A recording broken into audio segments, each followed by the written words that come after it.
আচ্ছা গাইস, আর প্রচুর মানে এক্সাইটেড। হঠাৎ করে এরকমটা করে ফেলবো আমরা নিজেরও জানতাম না, হুট করে ডিসিশন।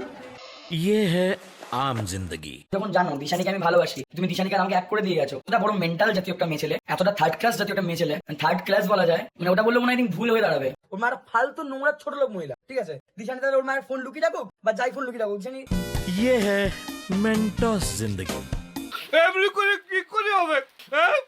করলে আমাকে বিয়ে, বানিয়ে রাখবো তোমাকে রানী, এই বলে বলে প্রীতমের এক হাতে এখন রিমি, অন্য হাতে দিশানি।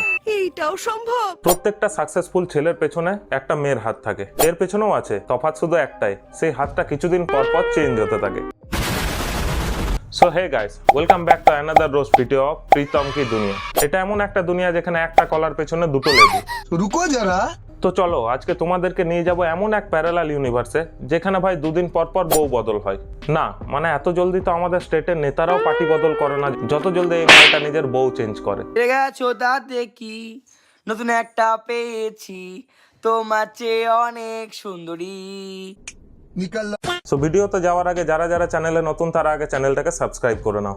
चलिए शुरू करते हैं। ঘুরতে শুনে নিলে যে আমি বাড়ি থেকে এখন বেরোই না, আর বেরোলে রিমি ছাড়া কোথাও বেরোনো হয় না। যেখানে যে রিমি যায়, আমরা ঘুরতে যাচ্ছি, বাইরে যাচ্ছি কালকে, সেখানেও রিমিকে নিয়ে যাচ্ছি। যে ডিভোর্সের প্ল্যান থাকতো ওকে নিয়ে পাহাড়ে ঘুরতে যেতাম না। তোমাদের সাথে আমিও যাব।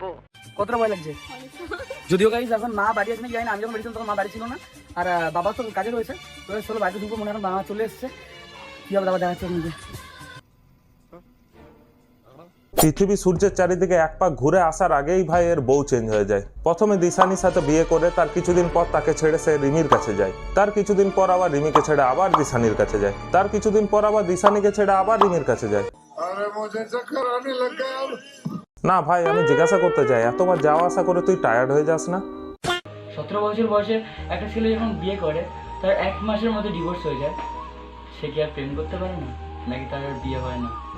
বিয়ে করে ডিভোর্স দেয়া যদি ভাই অলিম্পিক গেম হয় তাহলে আমাদের প্রীতম সেই গেমের গোল্ড মেডেলিস্ট। প্রথমত 17 বছর বয়সে বিয়েটা কোনো লিগ্যাল নয়, এই ভাই তো আবার ডিভোর্স নিয়েও বসে আছে। কি মানা যায়? মাধ্যমিক দেওয়ার পর স্টুডেন্টরাও এতটা কনফিউজ থাকে না যে কোন স্ট্রিম নেবে, যতটা কনফিউজ ভাই এই মালটা কার সাথে থাকবে সেটার জন্য। এর মতো ঢেমনি বাচ্চা, ঢেমনির ঢেমনি, মানে জাত ঢেমনি বলে, জানো জাত ঢেমনি কাউকে? এই যে জাত ঢেমনির ঢেমনি সব হচ্ছে মেয়ে ছেলে। বলছি ভাই তো লজ্জা করে না সোশ্যাল মিডিয়াতে এসে কোনো মেয়ে নিয়ে এত বাজে বাজে কথা বলার পর তাকেই বিয়ে করে তার সাথে সংসার করে থাকতে? কিছু মানুষ হয় যারা থুতু ফেলে সেটাকে চাটে, আর কিছু মানুষ হয় যারা হেগে সেটাকে খায়, আর তারপরই আসে গেছো তাতে কি, নতুন একটা পেয়েছি, তোমার চেয়ে অনেক সুন্দরী। আমাদের দুনিয়াতে সংসারে ঝগড়া হলে আমরা চাই যাতে কেউ জানতে না পারে, কিন্তু প্রীতম কি দুনিয়াতে যদি ঝগড়া হয় সে ব্যক্তিটি তোমার পাশে বসে থাকলেও তার সাথে সামনাসামনি কিছু হবে না, যা হবে সব লাইভে।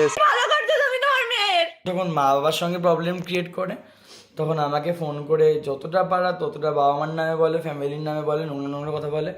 না মানে লাইভে এসে করলে তবেই তো ইনকামটা হবে, তাই না? ठीक बोलेছো। আমার তো ভাই মাঝে মধ্যে সন্দেহই হয় যে এরা সেটিং করে এইসব কিছু করছে না তো। না মানে 2 মাস পর পর বউ চেঞ্জ হয়েই যাচ্ছে, অথচ কারো এটা নিয়ে কোনো প্রবলেমই নেই। এদের যা চলছে ভাই, সেদিন আর বেশি দূর নেই যখন রিমি আর দিশানি একে অপরকে বিয়ে করে নেবে আর লাইভে এসে প্রীতমকেই গালাগালি করবে। এই ভবিষ্যৎবাণী আমি করতে পারি? আমি কি জ্যোতিষী?